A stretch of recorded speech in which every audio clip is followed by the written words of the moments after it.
Good morning. Good morning from Hong Kong. Welcome to the Asia Society Hong Kong Center. And it is my great pleasure to host episode 13 of Coronavirus Update, and this time featuring Professor Roberto Bruzzone from Hong Kong U-Pasteur Institute Pole. Before I get started with our question to Professor Bruzzone, I wanted to kind of give us an intro to what's currently happening as of today. We here in Hong Kong have received information earlier in the week that the government has decided to extend the social distancing measures until May 7th. Hence, our center is closed until hopefully we will reopen on May 8th.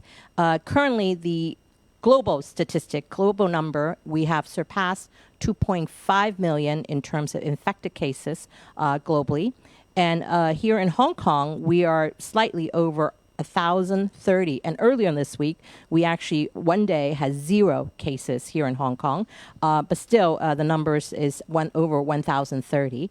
In Singapore, unfortunately, the number have surpassed over 10,000.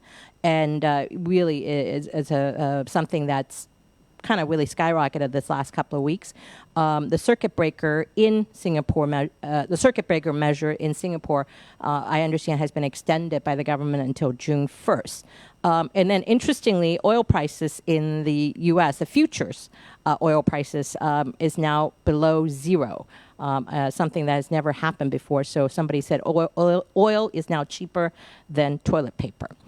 Here in we're really delighted, and now that it's my great pleasure to introduce our expert today, and Professor Roberto Bruzzone, co-director of the Hong Kong U-Pasteur Research Pole.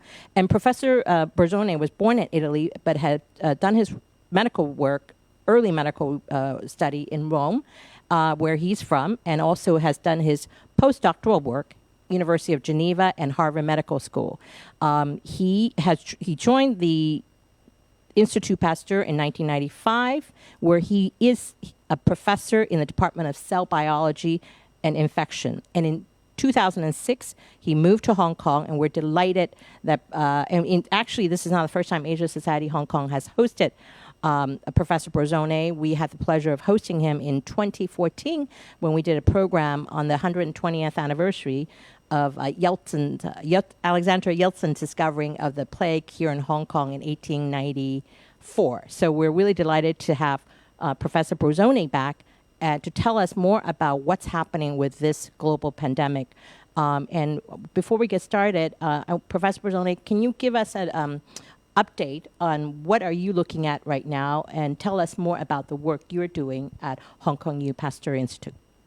First of all, thank you for the invitation and for the possibility to share some of the research, some of the questions that we're trying to answer in the laboratory, but also to answer your questions during this live webinar.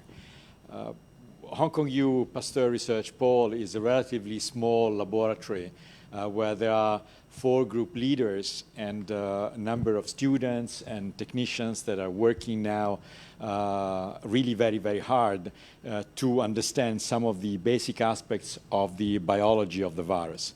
So our approach is also to try to understand how the virus interacts with the cells that infects. So this is very important, that the virus doesn't exist in its own unless it is able to infect a cell and subvert the normal functioning of this cell. It's like someone now entering into this room and in a way or another starting to mess around with all this equipment so that nothing gets to work or nothing works as it is supposed to work. And then going away and doing it in many other rooms so that the whole process is disrupted.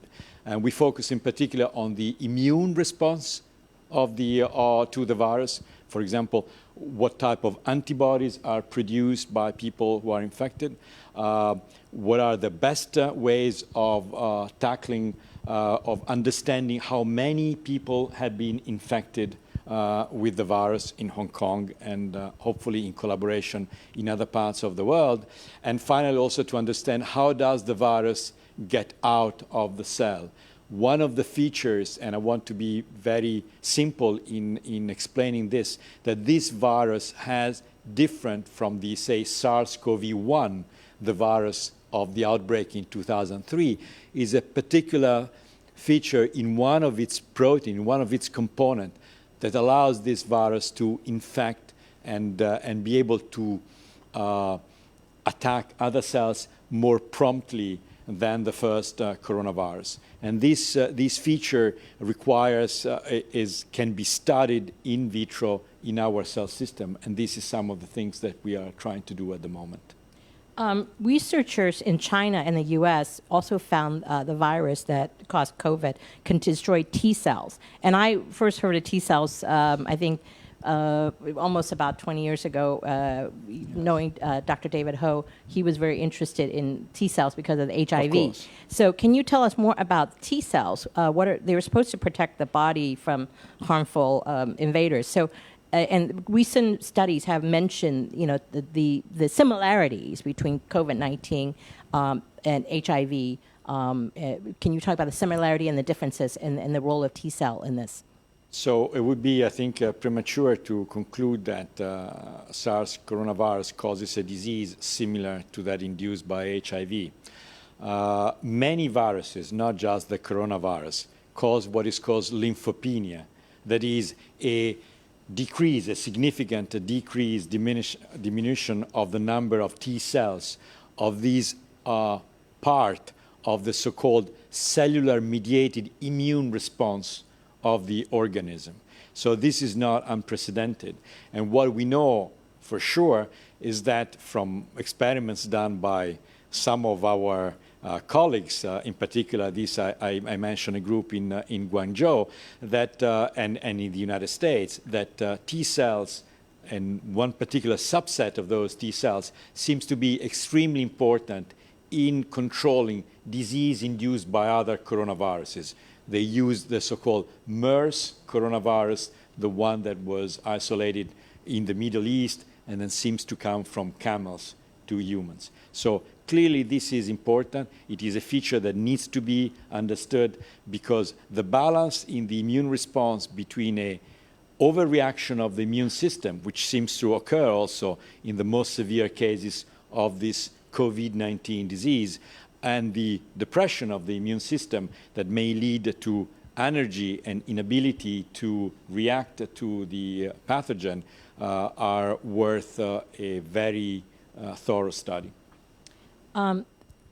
Bill Gates has said in an interview recently that we cannot return to normal until an effective vaccine is discovered, and we're still a bit off. So do you agree that we are in a state of having to maintain social distancing and wearing masks, for the kind of the immediate future? Well, the question has several layers here. So first of all, to put it simply, I disagree with the idea that we need to wait for a vaccine in order to live. I wouldn't say with or without masks. This is not what I'm here about to say. Policies are established by politicians based on the advice of the best experts that we have available, and there is a task force in Hong Kong, like in France, in Germany, in Italy, etc. But this virus is here to stay. There are no indications that we will be able to chase it, back to the animal kingdom where it came from. This is not different from other viruses. For some of those viruses, we have very good vaccines, for example, against measles, yet they're not used so well, so universally everywhere, even in countries where this is available and is given for free. We have had influenza vaccine for decades, many, many years.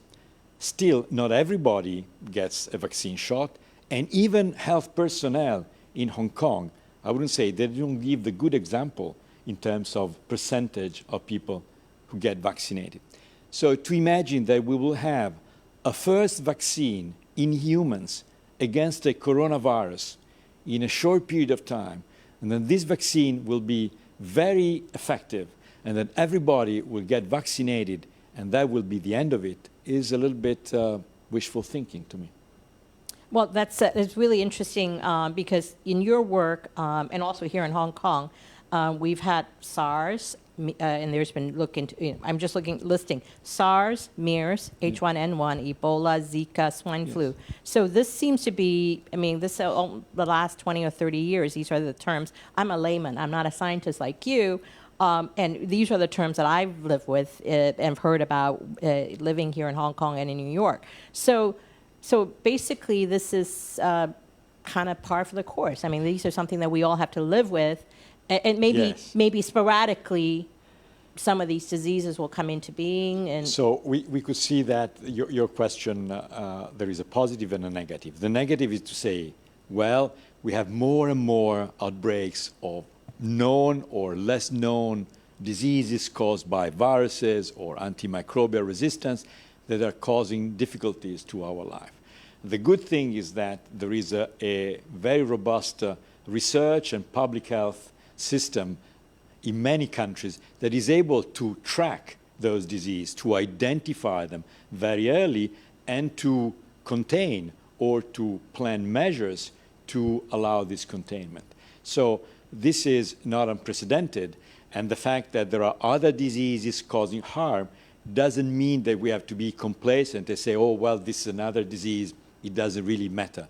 Of course it matters. It matters a lot to those who have suffered from the disease, but also to those who are healthy, at least physically healthy, but have other forms of suffering from isolation, from losing jobs, from many, many different situations. So we need to try to find a good way of how to contain, how to mitigate that.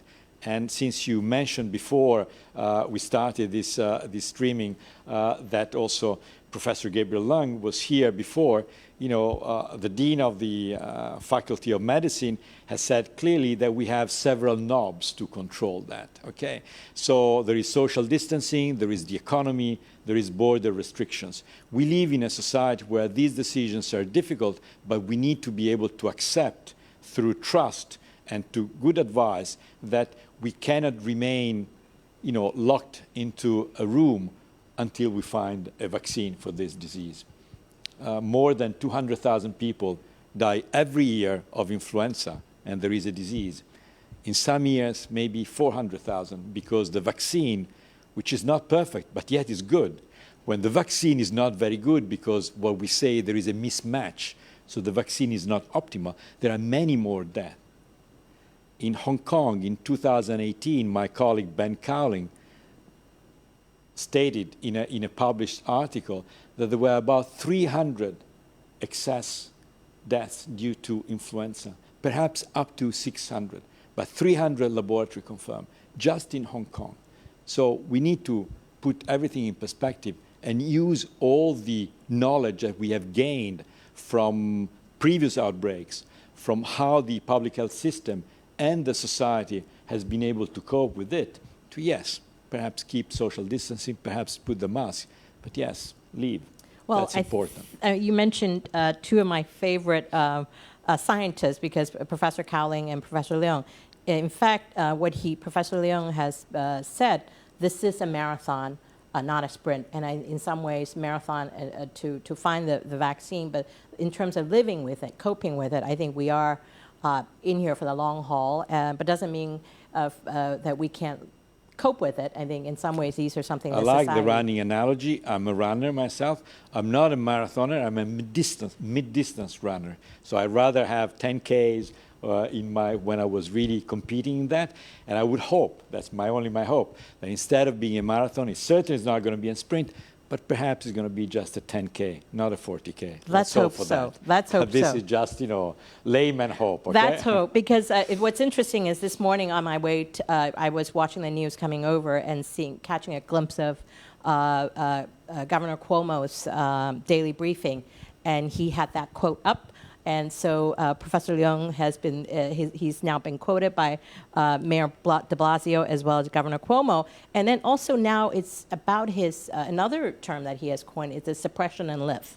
And that goes back to the societal response. Many of the countries including Hong Kong, we've lifted a little bit of our social distancing, maybe not much this week, but other countries in the U.S. And states are just debating that with the federal government, and also in Europe, but we understand Italy is opening up a little bit. Denmark Spain, has opened the schools again. correct. And Sweden has not restrained citizens, has encouraged people to maintain social distancing. They have not closed anything. It's a very, it's a different approach. They don't have a very densely populated country. There are about 10 million people in an area which is 1.5 the size of Italy, where there are 60 million people. They had fewer cases, but their case fatality rate, that is the number of people who succumbed to the COVID-19 per the number of confirmed cases, is about the same as in Italy, between around 12%. So, well, you mentioned Italy, and let's talk about Italy a little bit, because last night there was a wonderful documentary on TV called Inside the Red Zone, and there was the first time, I have to admit, that a journalist taking us inside what's happening. I think the film must have been shot a few weeks ago in northern Italy, particularly in Cremona and Bergamo. It started in Rome, and the documentary, as I understand it, Rome was not as badly hit, but even in Bergamo, despite having world-class medical facility, what they were not able to do is cope with the onslaught. In fact, one of the medical workers described it as a tsunami, and rightly so. And that has really been one of the issues. And kind of tell us what you kind of know from your work about, you were talking about the disease coming in, disrupting, but it seems like a tsunami came in and disrupted this whole building. So, well, as you say, that's the analogy. It came all at once. That means also that it is unlikely that the beginning of the outbreak in Italy was really the beginning of the outbreak, that the small village that now everybody mentions, where there were the first really clusters identified, were the first Italian patients of COVID. This must have been brewed for some time in different ways. And so when the lockdown in that area was imposed immediately. Now, it may not have been respected. Unfortunately, I have to say that the civic sense of Italians perhaps doesn't fare well with that of Swedish people or even Hong Kongers. But that's a fact. But on the other hand, the governments, local and central government, they tried immediately to impose a lockdown. Italy was the first country to ban travel from China. And it was criticized at that time because they did it unilaterally without consulting with other European partners. But that was the right decision. On the other hand, we are in the European Union, so people who might have traveled from China or other areas of the world where the outbreak was ongoing could have landed in Germany, in France, in Spain, and then take any internal EU flight without being checked. So this is what happened. That's why all of a sudden in northern Italy there was this huge number of cases, and the system was overwhelmed. If you don't have enough isolation beds, if you don't have enough emergency intensive care units, this is a problem. And this is a problem for Italy, where the number of ICU, intensive care unit beds, was at that time a little bit over 5,000. Similar to what they had in France, which also had a very bad, and in fact a higher case fatality rate at the moment than in Italy. In Germany, which is a larger country with a little bit more people, but they have, I think, 25,000 ICU beds, so 5 times as many. They may have 50% more population in Italy. So that shows also that a very good health system is not a cost. This is what I would like to say. You know, for decades, people have been talking about cutting costs because health system costs too much. No, they don't cost too much. Health system, a good health system, a world-class health system is a resource for the country, and it's something that at this moment, like there was an editorial in The Lancet a few years ago on global health, we are able to achieve in our lifetime, to really have a convergence to invest on the health of citizens. This is also an investment for people who are interested more in money. I think you bring up some really interesting perspective about that, the health system. And can you talk a little bit about Hong Kong? I think we should not be complacent, even though the Hong Kong case, I've been keeping an eye on this because we started this webcast February 14th, and I was surprised. My benchmark was always Singapore and Hong Kong, just because when we started this journey in February, it was kind of neck to neck. The numbers were really similar, along the same line as Taiwan's numbers were very low. And then we saw the spike. There was the Diamond Princess, there was South Korea, Iran. Yes. Along the way, each of them, I think, because of their health system, everybody has different stages of development. And I would argue that Hong Kong and Singapore, and Taiwan as well, really good health system.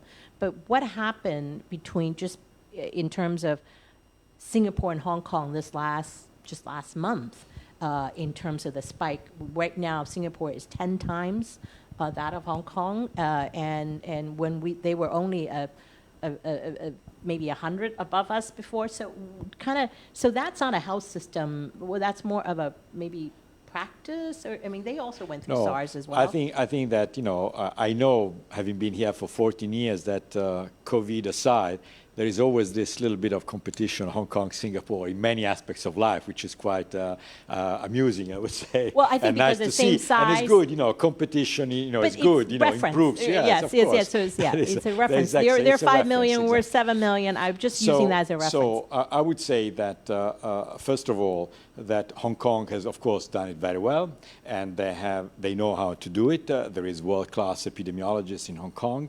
There is a world-class health system, and I can only speak well, having also had myself sometimes direct knowledge of the public health system here in Hong Kong, because a couple of times I had to be at Queen Mary Hospital, and I have no problems in being in a ward and not being in a single room, because I did medical studies. I know what it is to be a doctor. I know what it is to be a patient. But in Singapore, they have an issue in particular with the migrant workers, and apparently they have realized that they did not care as they should in that area, and they allowed some local transmission to go on. Still, they have a very good case fatality rate. Only 11 people yesterday out of 10,000. So it's one could say, well, then it's much better. So what is it that 10,000 people in Singapore cause only 10 people to die, and 10,000 cases, a little bit more, in Sweden cause 1,000 people to die? Because there, too, they have a very good system. Is it genetic? Is it the fact that for some reason there, the standard of care, the ability to tackle those cases, and immediately even the mild cases, put them onto some time of supportive care, is what makes a difference? We don't know that yet. I think that nobody, to my knowledge, has this clear answer, but we need to find a way to provide what is called standard of care to people who have mild, middle, or severe cases, so that we know when these people present with these symptoms what to do. And one of the things that I kind of wanted to ask you from your profession, how does the pathogen within the host immune response? Because someone develop immunity without being infected by the virus. No. If they develop immunity, I have to correct you on that, they need to have been infected by the virus. They may not know that they have been infected by the virus, but this is the only way that you can develop immunity. It is also possible that you have been infected by a similar virus, a cousin of that virus. And this gives you antibodies that, because they are similar, are able, what we say, to cross-react, to partially alter, protect you from a virus you have never seen. This is something we see with influenza. That would be a little bit long to say that. So this is normal. But the point that you raise is also extremely important. How many people had been infected by SARS-CoV-2 and they don't know it? It's winter. You wake up in the morning, you have a little bit of cough, maybe even in the evening. Maybe you have a little bit of fever. Maybe you stay home 2 days. What is it? Flu, the usual coronavirus that we have every year, the old coronaviruses that give us the common cold, or the new one. So there too, serology, trying to understand how many people have developed the antibodies will be key. But we don't know whether people who are mildly symptomatic will develop long-lasting antibodies. However, an epidemiology group of mathematical modelers at Imperial College, which is one of the reference in the world for all these type of studies of infectious diseases, has claimed, and this was posted on their website on March the 30th, and yesterday it was still there, and there were no updates on that numbers, that, for example, in Europe, there may have been up to 40 million people, 40 million people, that's the highest numbers, that could have contracted the disease. In Italy, a country to which, of course, I'm more sentimentally related, which I follow very much, they estimated that between 3 and 25%, and they estimated 10% as the average of people could have been contracted the disease.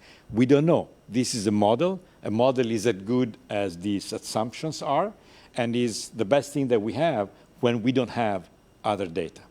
But it's something to keep into perspective to try to understand the severity of the disease. You've talked quite a bit about comparing it, talking about the flu, and I guess I'm a bit concerned in terms of seeing what I've been seeing on TV. In the U.S., some of the protests has been, some of the people are playing down the severity, comparing it to a flu, and even the Brazilian government has been doing that. So, in your expert opinion, is it like a flu? I mean, are the politicians, are we just being over?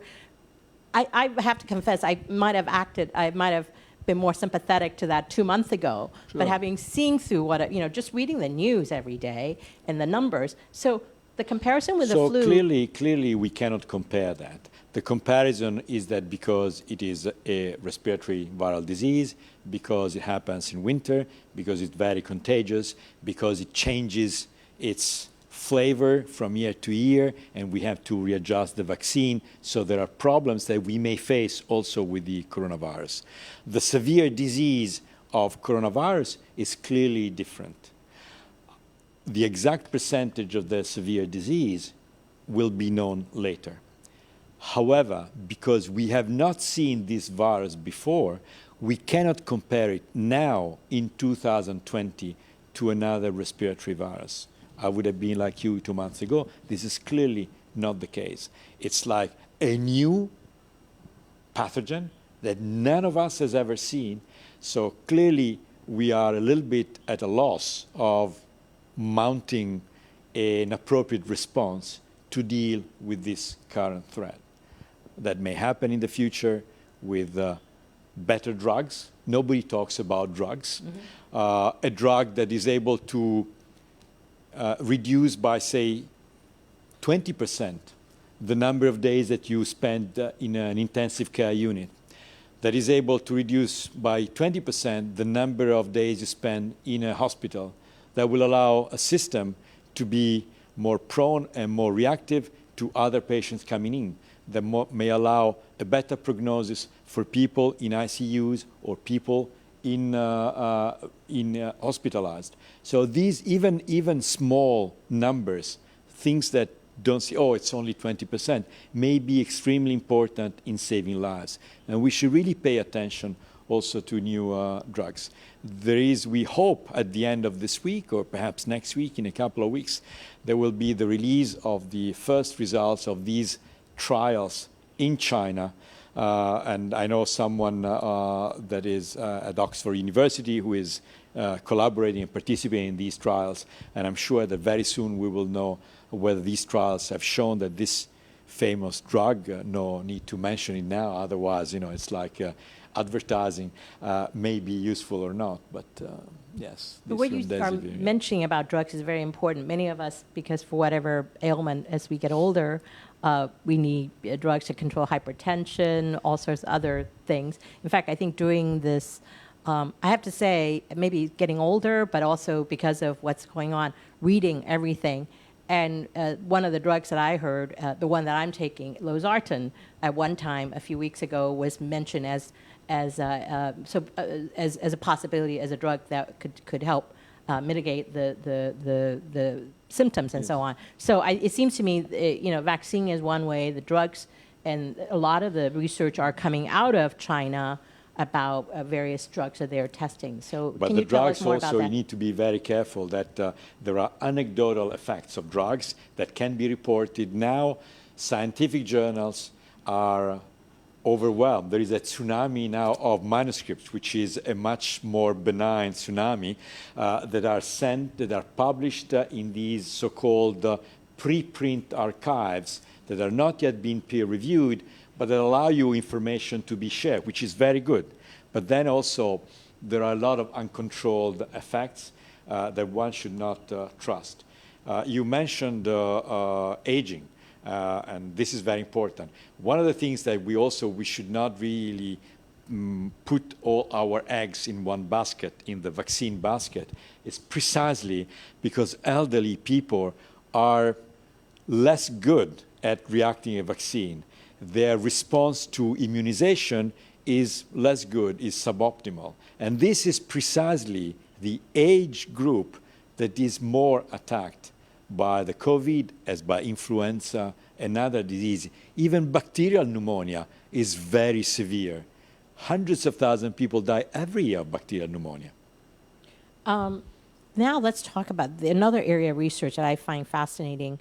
And again, this was in the beginning when we heard about using testing or a patient's plasma and how are they used to find vaccines or whatever. Can you talk a bit about that area? I understand China has also been looking at that. And they have the numbers to do that because they have an area, Wuhan and that province, where this can be done. It will be done in Italy. They have started also doing in Italy. They will be done in France. And of course, we want to do it also here in Hong Kong. Now, the advantage is that my colleague, Malik Pieris, has a great experience in dealing with these type of tests. The test that we have developed is very accurate, is very sensitive. We have spent many, many weeks being sure that it can compare to the best tests. So we have tests that need to be performed in the high security laboratory, tests that can be performed in lower security laboratory, which of course are less expensive, and we hope to be able to do that. Why this is so important? Well, because, for example, for the H1N1 pandemic, again, the group at the School of Public Health found out in September, just a few months after the declaration of the pandemic in the spring of 2009, that I think about 40% of primary school children in Hong Kong had made antibodies against that virus. So they had seen it, they had had some kind of disease, perhaps not reported, but that showed that the virus was really circulating everywhere. Is this the case for COVID? Perhaps not, and we have very few cases. But we need to understand what is called the attack rate. How many people in the community have been attacked by the virus? So far, is there any evidence that the immunity is permanent? What would be the difference between the permanent immunity and temporary immunity? Well, the answer is no, because the virus has just arrived. So in order to have a long-lasting immunity, we need to find out what will happen in 5 years, 10 years. We can only refer to other viruses. So in the case of SARS-CoV, we know that some people can maintain a level of immunity for many years. Others do less well.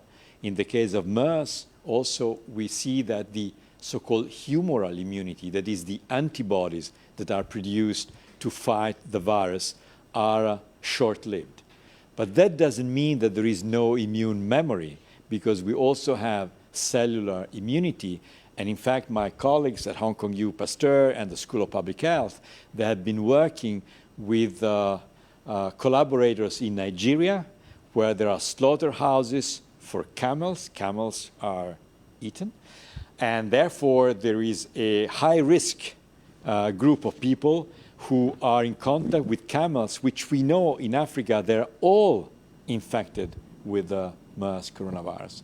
And we find evidence that a certain percentage, significant percentage of these individuals, they have cellular signatures of what we say of cellular immunity, not antibodies, but the cellular component, those T cells you were mentioning at the beginning, they know they have seen the MERS coronavirus. So we have different ways of understanding the immune response. I think it's time we're going to go to the questions from online, and this is not current.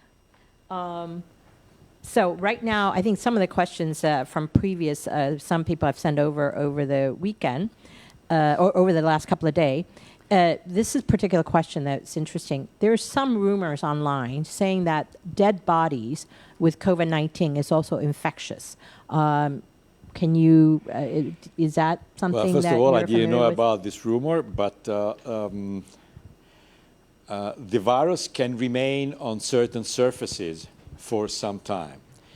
The virus can be present in some of our secretions, for example, in saliva, etc. So the virus can be present on our contaminated hands. And if it is then present on the surface of a body, can remain for some time. But I don't think that this seems like a very worrying situation. I'm sure that people who deal with bodies of people deceased with the COVID-19, they will be extremely prudent in dealing with that. And I think that this is the way that it should be. So this question comes from also our online audience. It says, as nearly 80% of the cases in the past 2 weeks come from outside of Hong Kong, does that mean we have no community outbreak? Well, if only 80% and not 100%, that means that there are some cases that are still circulating. Since COVID-19 is a new disease, one case is an outbreak because we were expecting 0 cases until now. Having said that, it seems that transmission in the community seems to be low and seems to be under control, and that the systems to track the individuals are working well. And this is all that we can say at the moment. Okay, another question is is our body able to produce antibodies to combat COVID? Well, it does. This is, we know again for sure, because, for example, in a series of patients that were, I think, at the Princess Margaret Hospital, we find out that after 4 weeks, 28 days, 100% of those individuals, whether they had severe or mild cases, they were hospitalized, they all had what we say seroconverted. That is, we had found antibodies in their serum. So the simple answer is yes. This question also from the online, why do some people being able to recover themselves, and some have mild symptoms and some have severe symptoms? Again, we don't know. This is not unusual. In many viral diseases, some people have mild symptoms and some people have severe symptoms. Not all people, again, with influenza stay at home for a week. But sometimes you have to stay at home for a week, even without the coronavirus around, simply because you are too weak. You really feel very, very ill. Of course, there may be some genetic component. There may be some comorbidities that we don't know of. It is a very difficult question. We don't have a clear answer to understand why this is the case. What we feel is that the immune response of all individuals is different. This is the only thing that I can say. All people around here, we are all the same, but we are all different. And the way that our immune system reacts to viruses or a particular type of virus may change. If we react a little bit too early or a little bit too late, okay, there too, we need to adjust the level of reaction. And why certain individuals are overreacting to certain viruses and producing what we call the cytokine storm and a acute lung injury that is one of the causes of death for sure, requires a lot of investigation. I'm not sure that we can find an answer in the next few weeks. Probably not. Sophie from online asks, UN anticipate, quote, global famine of biblical proportions. How will Italy's food and or medical supply chains be impacted by COVID-19? Yeah, WHO has said that there is a danger. So this is, again, we go back to the knobs.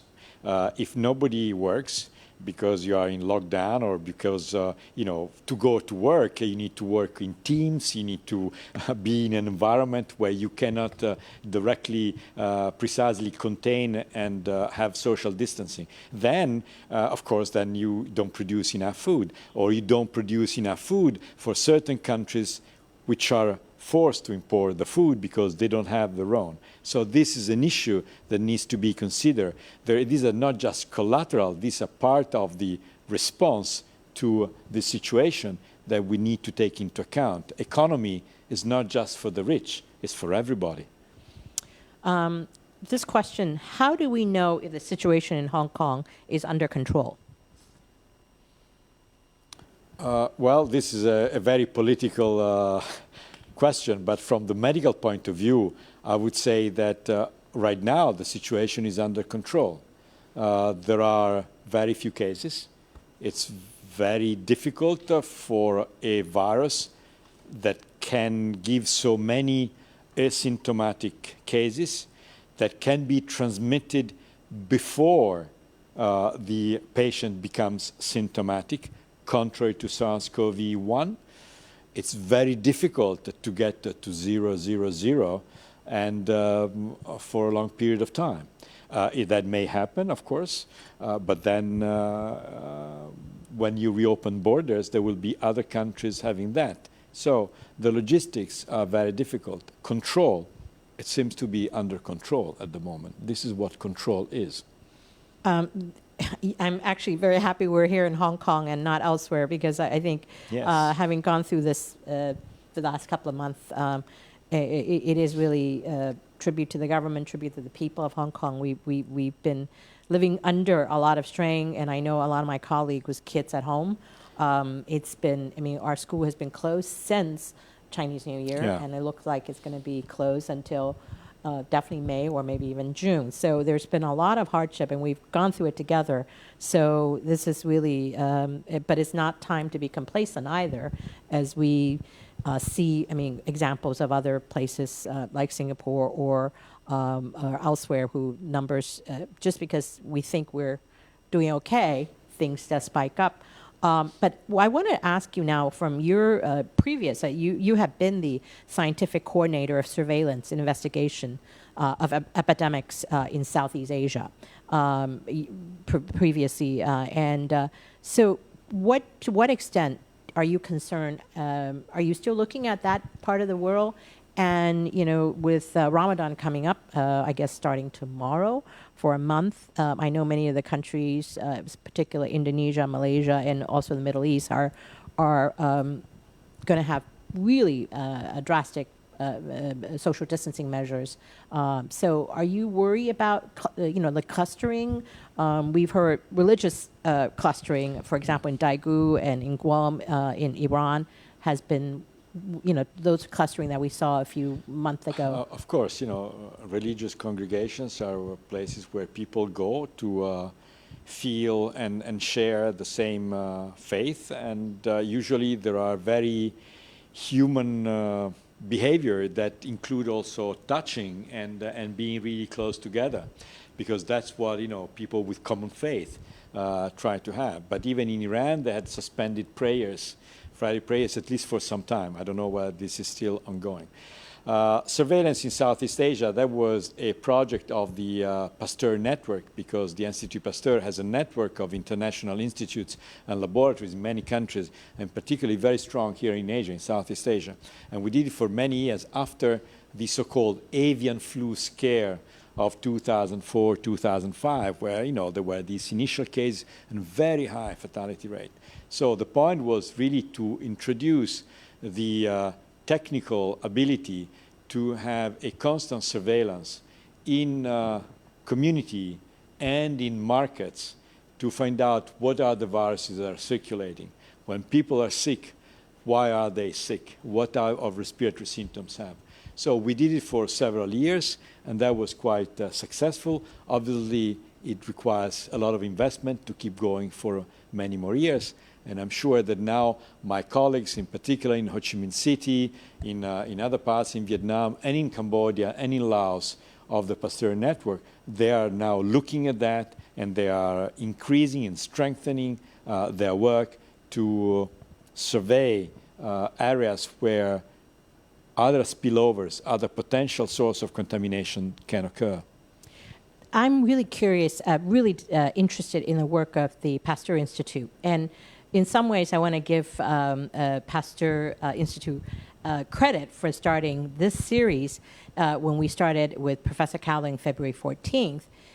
It was 2014, one of our earlier program with, it was at the Swiss Consul General's suggestion that we showed the documentary about Alexander Yeltsin, who discovered the plague here in 1894. It was 120th anniversary. It was a documentary, a French documentary with English subtitle, and we showed it here, and you were one of the speakers. And so history of infectious diseases in Hong Kong and southern China is nothing new. Last week we had Professor Katz from Georgetown.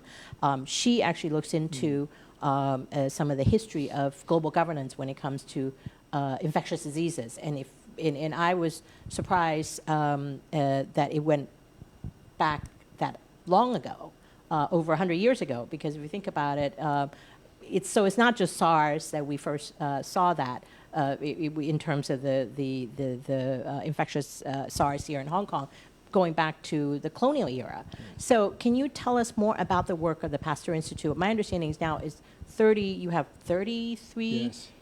Centers around yes. the world, and yes. in terms of the kind of work you are doing now to better understand COVID and other infectious diseases, how are you collaborating? And in your case, it's a collaboration with Hong Kong U. So yes. tell us more about the work and what you guys are looking at now. So, in a way, Louis Pasteur and the Institut Pasteur invented global health, because only 3 years after the foundation of the institute in Paris, there were a second laboratory institute in what was then called Indochina, which was part of the French colonial system, in what was then Saigon, now Ho Chi Minh City, and this is the oldest institute in the network, which was founded in 1891. It's a wonderful place. So this has been going on. That allows to collaborate with people in different continents, to share expertise, and also to support countries and institutes which are in places where they really need that support. This is part of the solidarity, of the generosity, of a little bit of an altruistic, I would say, human behavior. Social behavior is the opposite of social distancing. It's social grouping that has led even the Institut Pasteur to establish a new institute in Guinea after the Ebola outbreak in West Africa of 2013. So we do a lot of work on infectious, but not only on infectious diseases. We work together. Clearly, in Paris, they are at the forefront of number of research, and they have the pedigree with 10 Nobel Prize winners over the years. But to come back to also the politics of infectious diseases, this is not just 100 years. That goes back to the Justinian plague, 1,500 years ago almost. That was the time when already there were social unrest because of what happened. That goes back to the cholera outbreaks. That goes back to the Napoleonic Wars, to talk about France. There were more people who died of infectious disease due to the ill-fated, Russian campaign that died on the battlefield. So infectious disease has a great influence of what is happening, even during the First World War. Well, you bring up a very interesting, I think we know this infectious disease, COVID, knows no borders, but it's also in terms of the time.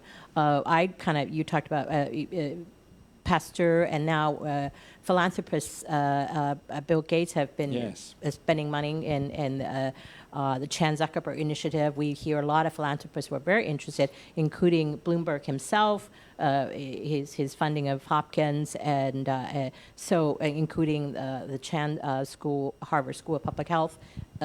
So it seems like it's been, these things have to be looked into, research. And I'm particularly interested in that even Asia Society, the Global Asia Society, founded by John D. Rockefeller, his initial, in the beginning, was very much interested in China, the Peking Medical College, also over 100 years ago. Top university in the world, not just in China. But it's really interesting in terms of it knows no border, but it also knows no time. So the history of this is something that it's only, I have to confess, I love history. One of my favorite museums here in Hong Kong is the Medical Science Museum near Hong Kong U, which I bet most people do not know about because it used to be the public health laboratory after the plague. It was established after the plague because it was very much, but I Yes. think most Hong Kong people do not know, or most people do not know.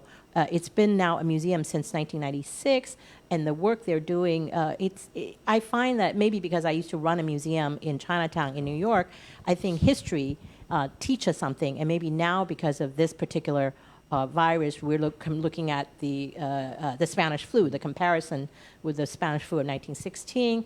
And I have to say, I've been watching a lot of documentary and comparing that, understanding history of these infectious diseases. For me personally, it kind of helps us put things into perspective. So I kind of would like to ask you, in your professional hat, to kind of put some of this into perspective for us. We were talking about HIV earlier. We're talking about the flu. This is a bad thing for sure. So, I mean, yes. but in some ways, help us put this overall numbers into perspective, and knowing that we could conquer this, whether through vaccine or through drugs or through social distancing. But let's look at the... to put it into perspective, I would say, HIV, it took 2 to 3 years to isolate the virus and find what it was.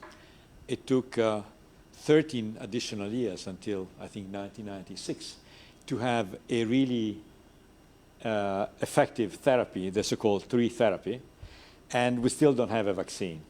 And perhaps 20 to 30 million people, I think over 30 million people have died of AIDS, although now it can be probably, considered like a chronic disease.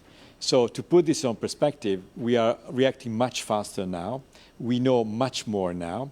We have systems that allow, for example, to use what we call repurposing, so trying to use drugs that have already been approved for other reasons, other diseases, to see whether they are effective against this virus, because we have ways of screening these drugs very, very fast. So we're doing much better. So that's why, into perspective, I would say that we need to have a more optimistic approach to say that investing in research, in science, in public health, in health is very, very important.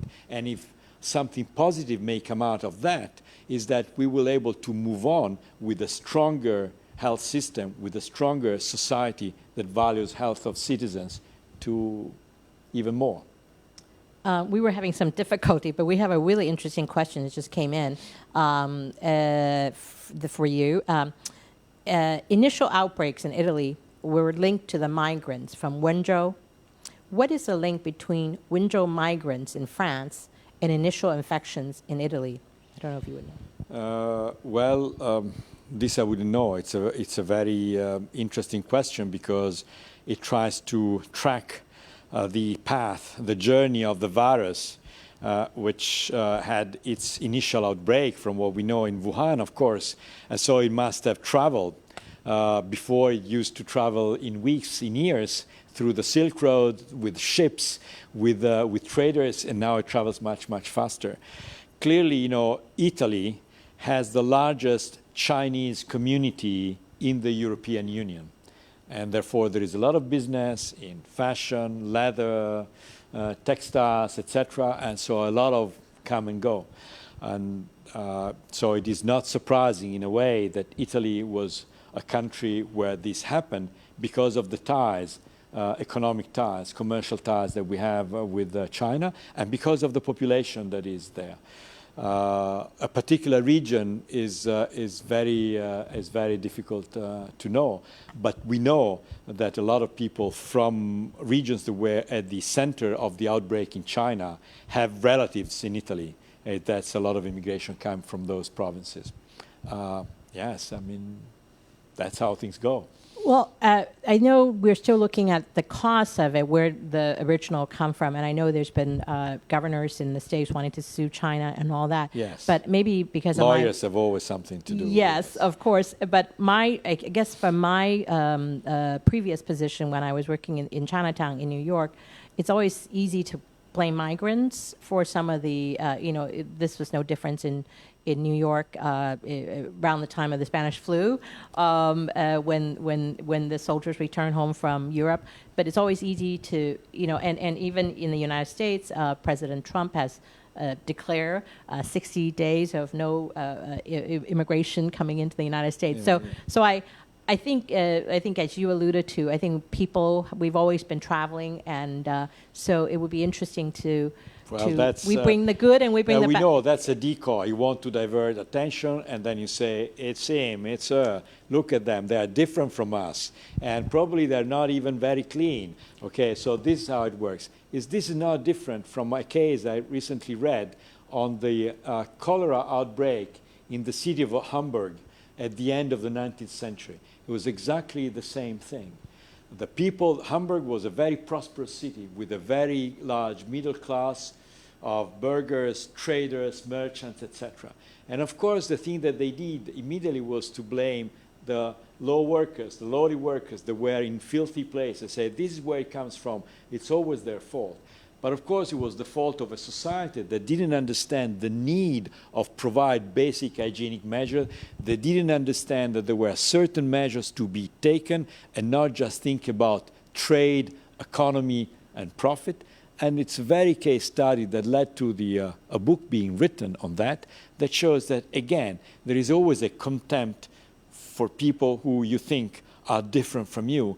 And if they are different, of course, they must be worse than you, because there is no point in pointing at differences if this is to... so that's not, this is what is happening again in the United States, despite many people telling them that this is not going to make any difference. But it diverted the attention to the fact that the largest economy in the world had 2 months to prepare for certain things, and the city that is the icon of the American life, New York, a city which I adore, which I really love, was the first to be hit, and in a way and interesting that will be remembered. Yeah, you mentioned New York, but I think right now we also understand, I think studies have shown most of their cases came from Europe, but also what really is a worrying trend for some of us, especially as immigrants, as a Chinese American, but now also seeing this type of discrimination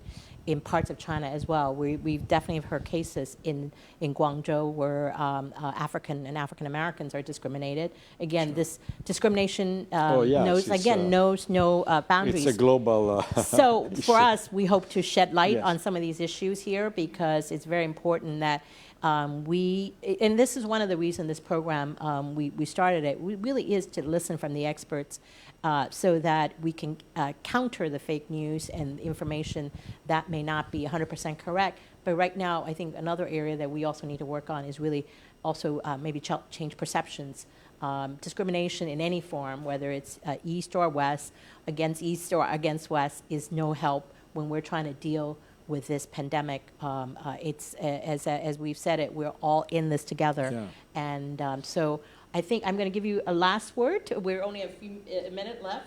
Any parting thoughts that you would like to share with us, Professor? I would like to reiterate, well, first of all, thanks for this conversation, for questions you received before and online during this live streaming. My hope really is that most societies will understand the benefit of a robust, resilient, and world-class and top health system for all citizens. This is based on good medical schools, on understanding of the fact that we cannot prevent all diseases, but we need to have the best ways of minimizing their impact. And for that, we need research. And research is done at different levels, at the level of clinical research, of basic research, of public health, epidemiological research. And all these components, all these pillars are extremely important to give us a final product that means that we are able to confront and to deal with new situations in a better way for all the citizens. I think that this is what is happening in even nowadays, even in the heat of the night, because we're still in the heat of the night with this COVID-19, we are showing that we need all these arms. We could not, let me finish. I need just a few seconds. Take your time. Coronaviruses, until SARS, were in the backwater of virology. They caused just virologists, immunologists trying to understand these coronaviruses for years, continuing to study these coronaviruses, even when SARS went back into bats or palm civet cats. If we didn't have all these people studying MERS, even if we hadn't had a single case of MERS in China, in Europe, etc., except a few imported cases, we would not know now how to deal with something that is causing so much harm.